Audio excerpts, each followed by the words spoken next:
English నేర్చుకుని అనర్గళంగా మాట్లాడాలనుకుంటున్నారా? అయితే వెంటనే కాల్ చేసి రిజిస్టర్ అవ్వండి. అందమైన జీవితం కార్యక్రమానికి స్వాగతం. నమస్తే కళ్యాణ్ గారు. నమస్తే. కళ్యాణ్ గారు, శుభలగ్నం సినిమా అవును. మీకు గుర్తుండే ఉంటుంది కదండి. నిజంగా అలాంటి స్టోరీనే వచ్చిందండి మన దాకా. ఇప్పుడు వచ్చింది right. Oh my God. Shravani అని ఒక అమ్మాయి మనకి మెయిల్ చేసింది. నాకైతే యాజ్ ఇట్ ఈస్గా అనిపించింది ఆ స్టోరీ. ఒకసారి కాల్ చేస్తానండి. తప్పకుండా జయ గారు.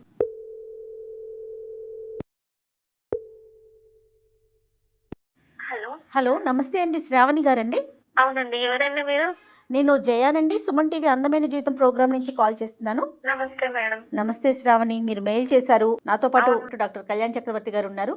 మీ సమస్య ఏంటో చెప్పండి, దాన్ని బట్టి డాక్టర్ గారు మాట్లాడతారు. ఏమ్మా? Okay madam. ఎస్ చెప్పమ్మా శ్రావణి, సమస్య ఏంటమ్మా? సార్, నా పేరు శ్రావణి. అమ్మా. నేను సంగారెడ్డి నుంచి మాట్లాడుతున్నాను సార్. నేను ఇంతకు ముందు బ్యాంక్ లో జాబ్ చేసేదాన్నండి. ఓకే. అక్కడ గణేష్ అనే అబ్బాయిని లవ్ చేశాను 3 years బ్యాక్. లవ్ చేశాను, తను కూడా నన్ను లవ్ చేస్తాడు. హ్యాపీగా ఉన్నాం మేడం. ఓకే. కానీ మా పేరెంట్స్ దానికి ఒప్పుకోలేదు మేడం. పేరెంట్స్ ని కాదనుకునేసి వేరేగా పెళ్లి చేసుకున్నాం మేడం. ఇప్పుడు ఇద్దరు ఉద్యోగాలు చేసుకుంటున్నారు బ్యాంక్ లో.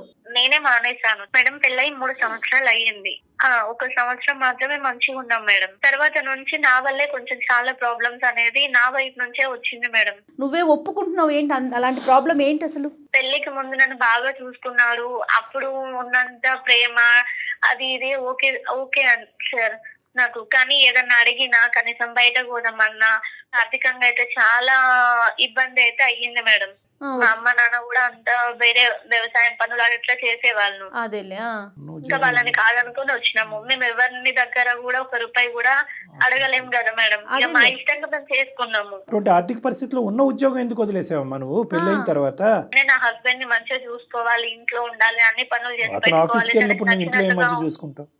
సర్లే. కొంచెం హెల్త్ డిస్టర్బెన్స్ అయ్యి అటు ఇటు అయ్యి కొంచెం చాతగాక చేయలేక ఉంటే మా హస్బెండ్ ని కొంచెం ఏదన్నా తీసుకురండి, ఒక ఫంక్షన్ కి వెళ్దామన్నా, శారీస్ కొనమన్నా, ఏదన్నా కొనమన్నా ఊరికి డబ్బులు లేవు అని అంటే తను ఎక్కడో అప్పు చేయడం, అది ఇది చేయడం చేసేటోడు. తనకు వచ్చే శాలీలో రూమ్ రెంట్, సరుకుల ఇంట్లో సరుకుల ఖర్చు, బయట ఖర్చులు, తన పెట్రోల్ చార్జెస్ ఇవే అయ్యేది మేడం.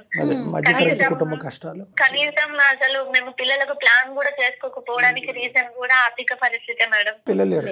ఇంకా లేదు సార్. చిన్న చిన్న విషయాలకి గొడవలు వచ్చినాయి ఇద్దరి మధ్యలో. చిన్న వాషింగ్ మిషన్ అడిగినా, కూలర్ అడిగినా. కాదమ్మా, అతను లేక సరిపోక ఇవ్వకపోవటమా, లేదంటే కొద్దిగా పిసినారి ఏం కాదు సార్. నేను చేసిన ఒక చిన్న తప్పు వల్ల నా జీవితమే నాశనం అయ్యే స్టేజ్ కి వచ్చింది సార్. ఇప్పుడు ఏంటంటే సార్, తను వేరే దగ్గరికి జాబ్ చేంజ్ అయ్యాడు. చేంజ్ అయిన తర్వాత అక్కడ ఒక మేడం ఉంటది అనమాట. ఆ మేడం కొంచెము క్యారెక్టర్ డిఫరెంట్ అని ఆయన పాపం తన దగ్గర కూడా కొన్ని డబ్బులు తీసుకొని నా కోసం చీరలు తేవడము, నా బాధను అర్థం చేసుకొని తను అట్లా చేయడం అనేది స్టార్ట్ చేశాడు మేడం. పోనీలే, నాకైతే చీర వచ్చింది కదా అనే సంతోషంతోనే నేను ఉండేదాన్ని మేడం. నీ చీర కాదమ్మా, చీరల వరకేనా ఇంకేమైనా పంపించిందా మా తల్లి? ఫ్రిడ్జ్ గానీ, కూలర్ గానీ, ఏసీ గానీ ఏదైనా తీసుకొచ్చేది సార్. వాళ్ళ ఇంట్లోవా లేదంటే వేరే వేరే కొత్తవి కొనేది సార్. గోల్డ్ తీసుకొచ్చేది. నేనేమనుకున్నా అంటే, నువ్వు ఇట్లా చేస్తున్నావు, అది కరెక్ట్ కాదు అని అంటే. ఇబ్బంది అనిపించింది మేడం, నాకు వస్తువులు కాదు మేడం, నా హస్బెండ్ ప్రేమ కావాలి. కనీసం నేను తనతో టైం స్పెండ్ చేయాలన్నా తను నాతో మాట్లాడేటోడు కాదు. ఎప్పుడు ఫోన్ పట్టుకొని నైట్ డే అనుకోకుండా ఫోన్ 24 గంటలు ఆమెతోనే మాట్లాడేటోడు. మరి ఆవిడతో మాట్లాడుతూనే కదమ్మా కూలర్, వాషింగ్ మెషిన్ వచ్చేది. అన్ని ఒకేసారి ఇవ్వలే కదమ్మా, ఒక 10 సామాను ఒకే రోజు ఇవ్వలే కదా. Over a period of 6 weeks, 2 months, 3 months, 6 months ఇచ్చి ఉంటది. ఎందుకు తీసుకున్నావు? నాకు తెలియక నేను తప్పు చేశాను. నా హస్బెండ్ తో తెలియకమ్మా, ఒకదాని తర్వాత ఒకటి అంత కాస్ట్లీ ఐటమ్స్ వస్తుంటే నీకు తెలియట్లేదా? మీ ఆయన సంపాదన ఎంత వస్తున్నాయి, ఇంట్లోకి ఏమేమి వస్తున్నాయి, అప్పుడు ఎందుకు తెలీదు? నువ్వేమన్నా అమాయకురాలివా? నువ్వు కూడా ఉద్యోగం చేసుకున్నా, చదువుకున్న పిల్లవ కాదు. ఇవన్నీ ఇచ్చే భర్త ప్రేమను ఆపేశాడా? నాతో తినడం మానేశాడు, నాతో మాట్లాడడం మానేశాడు, నాతో ఫోన్ మాట్లాడడం మానేశాడు. ఆఫీస్ అనుకుంటూనే టూర్స్ లోకి వెళ్ళడం, వీకెండ్స్ లో బయటకు వెళ్ళడం తనతోని. ఇంట్లో ఉంటే వీడియో కాల్స్. ఇవన్నీ ఏమొద్దు, నాకు మీరు కావాలి అంటే అట్లా ఎట్లా కుదరదు. ఇప్పుడు నేను ఆమెకి అన్యాయం చేయలేను, ఇద్దరితోనే ఉంటాను, లేకపోతే నేను ఉండను అని అంటున్నాడు సార్. ఎక్కడన్నా నిన్ను బ్లేమ్ చేస్తున్నాడా? నీ వల్లే చేశాను, ఇది నీ వల్లే జరిగింది, ఇప్పుడు నేను ఆ అమ్మాయిని మధ్యలో వదిలేయలేను. ఉంటా అంటే ఉండు, లేకపోతే వెళ్ళిపో నువ్వు అనేసి అంటున్నాడు సార్. పోనీ ఇప్పటికైనా ఆ గిఫ్ట్లన్నీ వెనక్కి పంపించావా మహాతల్లి ఇంటికి? సార్ ఆల్రెడీ పంపిస్తాను అని అంటే ఆమె అడ్రస్ చెప్పమన్నా నేను చెప్పట్లేదు. నేను ఆఫీస్ కి పంపిస్తాను అంటే నువ్వు ఇక్కడికి వస్తే అసలు బాగుండదు అని చెప్తున్నాడు సార్. ఆవిడికి పెళ్ళయిందమ్మా? ఆమె గురించి ఏం డీటెయిల్స్ నాకేం తెలియదు. అక్కడ జాబ్ చేస్తున్నారు ఇది అన్న సిచ్యువేషన్ మాత్రమే తెలుసు మేడం నాకు. నీకు కన్ఫామా ఆవిడే ఇస్తోంది అన్నది? ఆవిడే ఇస్తుంది మేడం. ఎందుకంటే నేను డైలీ ఆమె వాళ్ళు వీడియో కాల్స్ మాట్లాడేటప్పుడు నేను 2-3 టైమ్స్ చూసాను మేడం. అదేలే. ఇంకోటి ఏంటంటే ఆమె ఇక్కడి వరకు వచ్చి మా హస్బెండ్ ని జాబ్ చేయడం, తీసుకెళ్లడం, బాగుంది. అన్ని రకాలుగా ఆమె చేస్తుంది మేడం. ఓ, నీ వరకు గిఫ్ట్లా అతని వరకు కూడా గిఫ్ట్లు వస్తున్నాయా? తనకి గోల్డ్ రింగ్ ఇచ్చారు, గోల్డ్ రింగ్, బైక్ ఇచ్చింది, బైక్, కొత్త కొత్త డ్రెస్సులు కొనిస్తుంది. ప్రతి రోజు బయటకు సినిమాలకి పబ్లకి వెళ్తారు. ఇప్పుడు తనతోనే ఉంటున్నాడు కానీ నా జీవితం అన్యాయం చేస్తున్నాడు సార్. ఇక్కడ తనతో ఉండటం అంటే ఏంట మరి రావట్లేదా ఇంటికి? 10 days అక్కడ ఉంటే 1-2 days ఇక్కడ ఉంటున్నాడు సార్. ఇందులో నీ తప్పిదం ఏమన్నా ఉందని నువ్వు భావిస్తున్నావా ఈ రోజు మాకు ఫోన్ చేసేదానికి? ఉంది సార్. నువ్వు ఎవరితోనైనా మాట్లాడుకో, ఏమైనా చేసుకో, కానీ నువ్వు తప్పు చేయకు, నాకు అన్యాయం చేయకు అనేసి చెప్పాను సార్. మరి నువ్వు ఎక్కడన్నా ఉండు, నన్ను మాత్రం అన్యాయం చేయకు అని అన్నావు. ఇప్పుడు అతను ఏమంటాడు? నీకేముంది, నేను వస్తున్నాను కదా, ఇస్తున్నాను కదా, అక్కడే ఎక్కువ టైం స్పెండ్ చేస్తే ఇక్కడ ఇప్పుడు నువ్వు ప్రశ్న అడగలేనటువంటి పరిస్థితికి ఈరోజు తీసుకొచ్చాడు అతన్ని. నువ్వు చూపెట్టిన దారి, నువ్వు చేసినటువంటి అలవాటు కరెక్టేనమ్మా. నువ్వు ముందుగానే చెప్పావు చూడు, నేనే తప్పు చేశానని. అది కరెక్ట్. నీ తప్పు నువ్వు ఒప్పుకోవడం కూడా కరెక్టే తల్లి. నేను తప్పు చేశాను సార్, ఒప్పుకుంటాను. కానీ నా భర్తను వదిలేసుకోలేను సార్. ఇప్పుడు అతను ఏమంటున్నాడు అసలు? ఇద్దరితోనే ఉంటాను అంటున్నాడు సార్. ఎక్కువ అయితే ఇంకా నాతో గొడవ పడి నేను ఆమెతోనే ఉంటాను, వేం చేసుకుంటావో చేసుకోవాలని అంటున్నాడు సార్. పెళ్లి ఎక్కడ చేసుకున్నారమ్మా? రిజిస్టర్ మ్యారేజర్. నీ చెత్త అడ్డమైన కోరికల వల్ల చూడు ఎలాంటి పరిణామాలకు దారి తీసిందో. సరే, ఒక ప్రయత్నం చేద్దాం. నీ ఫోన్ ఎత్తుతాడు అతను. ఏం పేరమ్మా? అతని పేరేంటన్నా? గణేష్ సార్. కలిపి ఒకసారి ఫోను. శ్రావణి తన అమాయకురాలు అర్థం కావట్లేదు. మేడం డెస్పరేషన్ అంతా ఏదో అనుకుంది, ఏదో అయింది. హలో హలో హలో, ఎక్కడున్నారండి? నేను పనిలో ఉన్నాను, చెప్పు. 10 రోజులు దాటింది. ఎప్పుడు వస్తారండి ఇంటికి? ఎప్పుడు వస్తానా? నీకెందుకు అవన్నీ? తిన్నావా ఇంతకే? లేదు. లేదు, ఏమైనా బుక్ చేయాలనా? ఏమొద్దు. ఇంకేంటి? మీరు ఎప్పుడు వస్తారు అది చెప్పండి. నీకేం కావాలి చెప్పు, అది బుక్ చేస్తా. మీరే కావాలి. నేను కావాలంటే ఏంటి? ఇప్పుడు కాదు, ఎప్పటికీ నాకు మీరే కావాలండి. ముచ్చట్లని ఇప్పుడు చెప్పకు, ఏదో ముందుండాలి ఇవన్నీ. ఇప్పుడు మీకు కనిపించట్లేదా? లేదు లేదు, ఇప్పుడు అయితే ఇంటికి రావడం కుదరదు. నీకేం కావాలి చెప్పు. మీరు పంపించిన గిఫ్ట్స్, సామాన్లు, గోల్డ్, చీరలు అన్ని పంపించేస్తాను. నాకు మీరు ఇంటికి రండి, నేను మీతో సంతోషంగానే ఉండాలనుకుంటున్నా. నాకు మీరు అన్యాయం చేయకండి. ఒకసారి నా మాట ఎవరికి వినండి. అన్యాయం చేయను. ఇది నీకు మొత్తం ముందే తెలిసి ఉండాలి. ఇప్పుడు చెప్తే అవ్వదు. అది అర్థమైందా? ఇప్పుడు దూరం పెడుతున్నారు, ఇప్పుడు అర్థం చేసుకోవట్లేదు. అర్థం చేసుకోలేదంటే నీ కోసమే కదా నేను చేస్తుంది. నా కోసం నాకు అవన్నీ ఏమొద్దు, నాకు మీరే కావాలి. నేను కావాలంటే ఇది ముందు తెలీదా నీకు? నాకు మీరు ఏం చెప్పిండ్రు? ఇప్పుడు నీకేం కావాలి చెప్పు. శారీస్ కావాలనా లేకపోతే ఇంకేం కావాలి చెప్పు, తీసుకొస్తాను, నాకు పంపిస్తాను. అవన్నీ నాకు అవసరం లేదు. నాకు మీ ప్రేమ కావాలి. నేను మీతో జీవితాంతం ఉండాలి, అంతే. గణేష్ గారు, గణేష్ గారు హలో, నమస్తే అండి. నేను జయానండి, సుమన్ టీవీ నుంచి మాట్లాడుతున్నాను. సుమన్ టీవీ నుంచా? సుమన్ టీవీ నుంచి అందమైన జీవితం ప్రోగ్రామ్ నుంచి మాట్లాడుతున్నా. నాతో పాటు డాక్టర్ కళ్యాణ్ చక్రవర్తి గారు కూడా ఉన్నారు. ఇప్పటి వరకు మీ సంభాషణ అంతా మేము కూడా వింటున్నాం. I'm very sorry. మీరు ఎందుకు అంటున్నారండి? మా సారీ మేము వెనక్కి తీసేసుకుంటున్నాం. మరి మేమే మీకు సారీ చెప్పాల్సిన అవసరం లేదు. అసలు కాదయ్యా, రెండు ప్రశ్నలు. మిమ్మల్ని ఎవరు కాంటాక్ట్ అయ్యారు? లేదు, ఆవిడ కాంటాక్ట్ మీకెందుకు ఇవన్నీ? మాకెందుకో చెప్తారు. ఉండు విను ఒక్క నిమిషం. మా పాత్ర ఏంటి, మా పాత్రదారులు ఏ విధంగా మేము పాత్రదారులు, ఇవన్నీ కూడా చెప్తాం. కానీ 2 ప్రశ్నలకి సమాధానం చెప్పాలి మీరు. ఒక్క నుంచి రావని మనం మాట్లాడుకోవాలి. వాళ్ళు ఎందుకు మధ్యలో? ఎవరికి చెప్పుకోమంటారు?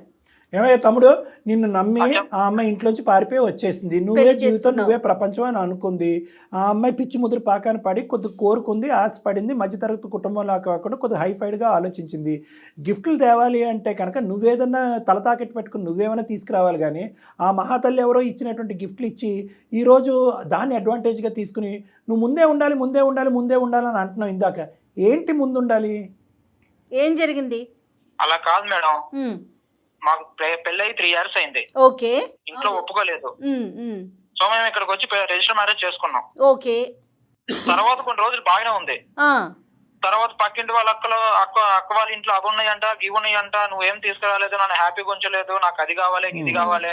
నేను శాలరీ ఎక్కువ వస్తుందని చెప్పేసి వేరే కంపెనీలో కూడా జాబ్ ట్రై చేశాను. జాబ్ వచ్చింది, హైయర్ శాలరీ చేస్తున్నాను.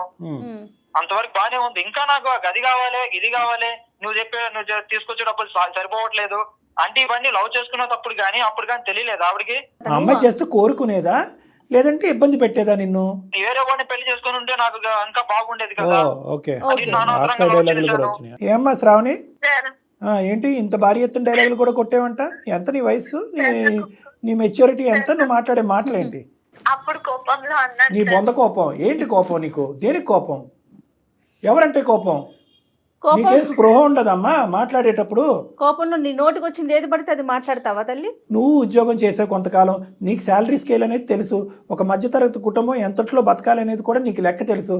థ్రెట్ చేయటం ఏంటి, టార్చర్ పెట్టడం ఏంటమ్మా? అసలు ముందు నాకు అనిపించింది ఆ ఉద్యోగం మానేయటమే నువ్వు చేసిన పెద్ద తప్పు. ఏం పని పాట లేకుండా వాళ్ళని వీళ్ళని చూసుకుంటా. ప్లస్ పైపెచ్చి ఏంటంటే నువ్వు తేవట్లేదంటే నువ్వు చేతకాని మగాడివి, నీకంటే ఆ మగాడైతే బెటర్ అని అంటావా? మగాడంటే ఈ గిఫ్ట్ కాదురా, ఇంతరా గిఫ్ట్, ఎదురింటే పెద్దమ్మ తీసుకొస్తుంది, పక్కింటి పుల్లమ్మ తీసుకొస్తుంది అని చెప్పి కంపేర్ చేసాం. మీరిద్దరు ప్రేమించుకుని ఒకరి స్థాయి ఒకరి పూర్తిగా అర్థం చేసుకుని పెద్దలు ఆపిన బ్రేక్లు వేసినా కూడా పారిపోయి వచ్చి పెళ్లి చేసుకున్నటువంటి బ్యాచ్. అలాంటప్పుడు నీ సైడ్ నుంచి ఎంత సపోర్ట్ ఉండాలి? కోపంలో ఏమన్నా అనేయచ్చమ్మా? కోపంలో నువ్వు కాదురా వేరేవాడు కావాలని అనొచ్చా? ఆ మాత్రం ఇంగితం కూడా నీకు లేదా? సరే అన్నది పిచ్చి అమ్మాయి, నిన్ను గుడ్డిగా ప్రేమించినటువంటి అమ్మాయి ఏవో కోరికలకు వరకు పోయి తను ఈ రోజు ఈ పరిస్థితి వరకు తెచ్చుకుంది. మరీ ఇంత గొంతు కోసేస్తారా నాన్న? సార్ ఒక్కసారి 2 సార్లు అంటే పిచ్చి అనుకోవచ్చు సార్. కాదు, ఇప్పుడు ఎవరి ఫిరోన్లో ఎవరా అమ్మాయి? తన మా బాస్ పేరు మౌనిక. ఒక రోజు నేను బాధపడతా ఉంటే ఆవిడ వచ్చి ఏమైంది గణేష్ ఇలానే అడిగింది. సో మేడం మా వైఫ్ ఇలా అంటుంది, నేను ఏం చేయాలో నాకు అర్థం కావట్లేదు, నేను ఫుల్ డిప్రెషన్ లోకి వెళ్ళిపోతున్నాను. నువ్వు పోయిపోయి ఆవిడకి ఎందుకు చెప్పుకున్నావయ్యా? మీ భార్య గురించి చెప్పాల్సిన అవసరం ఏముంది? అవసరం ఏంటంటే తను నన్ను రోజు టార్చర్ పెడుతుంది. నేను ఒక రోజు బాధలో ఉండి తనకి చెప్పాను. ఆవిడకి పెళ్ళి అయింది? ఆవిడకి పెళ్ళి అయిందండి. వాళ్ళ ఆయన అమెరికాలో ఉంటారు. అక్కడే ఉండిపోయాడా? వస్తుంటది అప్పుడప్పుడు. ఈమె వయసు ఎంత ఉంటుంది? నాకంటే 7 years పెద్ద. నీ బాధ చూసేటప్పటికి ఏంటి, ఎలా ఓదార్చింది ఆవిడ నిన్ను? ఏమైంది గణేష్ ఎందుకు ఇలా డల్ గా ఉన్నావని అడిగితే, మేడం మా వైఫ్ ఇలా అంటుంది, నాకు ఏం చేయాలో అర్థం కావట్లేదు అని చెప్తే, ఓకే నువ్వేం దిగులు పడకు, నేను నీకు డబ్బు ఇస్తాను కొంత, నువ్వు వెళ్ళి ఆవిడకి ఏం కావాలో కొనిచ్చు అని చెప్పింది. తర్వాత తిరిగి నీకు దగ్గర ఉన్నప్పుడు ఇవ్వలే అనింది. తను నాకు చాలా హెల్ప్ చేసింది. ఏం హెల్ప్ చేసిందిరా బాబు? అమ్మాయి హెల్ప్ చేసిందా ఏం చేసింది అన్నది ఇప్పుడు మాకు అర్థమవుతుంది. కానీ సరే, ఆ డబ్బులతో ఇంటికి కావాల్సినవన్నీ కొన్నావు, తీసుకొచ్చినాక ఒక రోజు గణేష్ నీకేం కావాలో అది ఇస్తాను, నాతో ఎక్కువ టైం స్పెండ్ చేయి, నాతో ఉండని చెప్పింది. ఆఫీస్ లో కాకుండా బయట కూడా టైం స్పెండ్ చేయమంది. అవును. పిల్లలు లేరు ఆవిడికి? ఆవిడకి ఉన్నాడండి. శ్రావణికి ఇట్లా అంటుంది మా బాస్, మరి మా మేడం ఇలా అంటుంది, ఏం చేయమంటావు అని చెప్పాను ఇవిడికి. ఆ పిచ్చిదానికి ఏమర్థమైందో చెప్తే, నువ్వు ఏమైనా చెయ్యి, నువ్వు ఏడికైనా పో, ఏమైనా చెయ్యి, ఏ పనైనా చెయ్యి, నన్ను మాత్రం హ్యాపీగా ఉంచాలి. ఆ రోజు నుంచి మొదలైంది మీ జీవితంలో దీపావళి. నాకు మాత్రం అన్యాయం చేయకు అని చెప్పింది. నేను తనకి ఎప్పుడు అన్యాయం చేశాను? ఇప్పుడు తను హ్యాపీగా ఉంచడం కోసమే కదా నేను ఇవన్నీ చేస్తున్నాను. తనే అడిగింది, తీసుకొచ్చారు. ఇప్పుడు తను వద్దంటుంది, ఇచ్చేసేయండి. మరి అవన్నీ ఇచ్చేసి తనకు మీరు కావాలంటే అది వచ్చేసేయండి. ఎట్లా అవుతుందండి? నేను ఇప్పుడు సగం దూరం వచ్చేసాను. ఏం దూరం వచ్చేసారా బాబు మీరు? అలా కాదు, మీరు ఏంటి కమిట్ అయిపోయారా? అగ్రిమెంట్ రాసేసుకున్నారా? ఒకసారి అలా ఆయనకు కూడా ఫోన్ కలిపి అమెరికాలో ఉన్నాడు, నాకు మాట్లాడదాం. తనతో చాలా చాలా దూరం వచ్చేసాను నేను. ఏం దూరం వచ్చావు? చెప్పాను, తనతో ఎక్కువ టైం స్పెండ్ చేస్తానని చెప్పాను. దూరం వచ్చారంటే ఎక్కడికి వచ్చారు, ఎంత దూరం వచ్చారన్నది వాళ్ళ ఆయనకి చెప్పు ఒకసారి ఫోన్ చేసి. తెలుసా వాళ్ళ ఆయనకి? ఇవన్నీ ఎందుకండి మీకు? ఇప్పుడు ఇవన్నీ ఇప్పుడు దాంట్లోకి వచ్చావు. మాకెందుకు అనేది ఎంతో, నీకు ఆవిడ ఎందుకు అనేది కూడా అంతే. మాకెందుకు అంటే కనుక నీకు ఆవిడ ఎందుకు అని మేము అడుగుతాం. పులిని చూసి నక్క వాతలు పెట్టుకున్నట్టు ఎక్కడో ములిగింది, ఇప్పుడు తేలింది ఆవిడ. ఆ అమ్మాయి నువ్వు ప్రేమించి పెళ్లి చేసుకున్నావు. ఇదేనా నువ్వు ప్రేమకి పెళ్లికి ఇచ్చే గౌరవం? నిన్ను నమ్మి వచ్చి పెళ్లి చేసుకున్నందుకు నమ్మి వచ్చారని చెప్పొద్దు మీరు. నేను ఈ ముచ్చట్లని ఆవిడకి తెలుసు ముందే చెప్పాను నేను కూడా. ఏంటి వేరే ఆమెతో నేను ఉంటానమ్మా, నీకు నేను ఓన్లీ వస్తువులే కొనిస్తానని చెప్పారా? మరి ఏం చేయమంటారు మేడం? నేను అటు ఇటు కాకుండా ఉండిపోయినా ఏం చేయమంటారు? తను హ్యాపీగా ఉంచాలన్నా నేను ఏం చేయాలో చెప్పండి. బుద్ధి గడ్డి తిన్నాను అని అమ్మాయి అంది, నన్ను క్షమించండి అని అన్నది. ఇప్పుడు నా భర్తగా నువ్వు వెనక్కిరా, నా ప్రేమ నాకు దక్కించు, నాకు ఇవన్నీ వద్దు, ఇవన్నీ కూడా వడ్డీతో పాటు తిరిగి ఇచ్చేస్తాను అని అంటుంది ఆవిడ. ఇప్పుడు అన్ని అనుభవించేసిన తర్వాత ఇప్పుడు నాకు అవన్నీ వద్దు, వాటి మీద మోసిపోయిన తర్వాత నాకు ఇవే వద్దు, నువ్వే ఈవిడ అనుభవించినట్టుంది, నువ్వు చాలా అనుభవించినట్టు అనిపిస్తుంది. కానీ ఇక్కడ ఈవిడ అనుభవం కంటే నీ అనుభవాలు ఎక్కువ ఉన్నాయి. ఏంటయ్యా ఇర్రివర్సిబుల్ ఇక్కడ? నాకు అర్థం కాదు. పెళ్లి చేసుకుంటానని ఏమైనా వాగ్దానాలు చేసుకున్నారా? లేదు. మరి ఏంటి యూటర్న్ తిరగలేనటువంటిది, రివర్స్ చేయలేనటువంటి స్టోరీ లైన్ ఏంటి నీది? వస్తువులు వెనక్కి వెళ్తాయి, నువ్వు వెనక్కిరా. దీని పైపెచ్చి కూడా మేము మాట్లాడగలం. ఒక్క ఇంటర్నేషనల్ కాల్ చాలు ఇక్కడ. అంతే. రేపు నైట్కి ఫ్లైట్కి బయలుదేరి 24 అవర్స్లో ఇక్కడ ల్యాండ్ అయ్యి ఇద్దరు తోలు తీస్తాడు. రమ్మంటావా? ఫోన్ కలపమంటావా? బెదిరిస్తున్నారేంటి? బెదిరింపు ఖచ్చితంగా. కాదు, నిజాలు చెప్తున్నాం, నీకు ఆలోచన పెడుతున్నాం. నేను ఒక మాట చెప్పనా, 210%. ఈరోజు ఆ అమ్మాయి మీద అబాండం వేస్తారేంటి? ఆ అమ్మాయి రెడ్ కార్పెట్ చూపెట్టింది కాబట్టి నేను వెళ్ళి కనెక్ట్ అయిపోయాం అంటావు. ముందు కనెక్ట్ అయిన తర్వాత ఈ అమ్మాయి గిఫ్ట్లు వచ్చినాయి. అంటే నేనున్న పొజిషన్ లో మనం ఏం చేయమంటారు? ఒకటి గణేష్, ఇప్పుడు నేను నీ అమ్మాయి- భార్య దగ్గర నుంచి క్షమాపణ కావాలా? క్షమాపణ ఇప్పుడు కాదు, 10 సంవత్సరాల తర్వాత ఇదే మాట్లాడతాం. ఎందుకంటే ఆ సంబంధం నువ్వు ఎందులో అయితే ఉన్నావో అది అక్రమ సంబంధం, సమాజం యాక్సెప్ట్ చేయనటువంటి సంబంధం. ఏం మాట్లాడతావు శ్రావణి? చేసిందంతా చేసి ఇప్పుడు సైలెంట్గా కూర్చున్నావు. నాకు నా భర్తే కావాలి సార్. ఇప్పటికైనా తెలిసి వచ్చింది. వాషింగ్ మెషిన్ వద్దు. నేను చేసిన తప్పును ఒప్పుకుంటాను సార్. తన కాళ్ళైనా పట్టుకుంటాను సార్. నాకు నా హస్బెండ్ తప్ప నాకు ఇంకెవరు వద్దు సార్. నాకు మీరే న్యాయం చేయాలి. మాట్లాడు, అతను మాట్లాడు. మేము మాట్లాడు, మాట్లాడు, మేము నువ్వు లైన్ లోనే మాట్లాడు. ఉన్నాడు కదా అతను. మనిషి మంచోడు అని అంటున్నారు, మీ ఇద్దరు ప్రేమించుకున్నారు, ఒకరికొకరు కావాలని బయటపడ్డారు. నాది తప్పయింది, నన్ను క్షమించు. కానీ మీరు ఇంటికి రండి, నేను మీతోనే ఉంటాను. నాకు ఇవన్నీ ఏ వద్దు. నేను ఇంకే కోరిక అసలు కోరను. మీరు గుడిసెలు ఉండమన్నా ఉంటాను, కానీ నన్ను దూరం చేసి నన్ను వదిలేసి వెళ్ళకండి. మీరు లేకపోతే నేను బతకలేదు.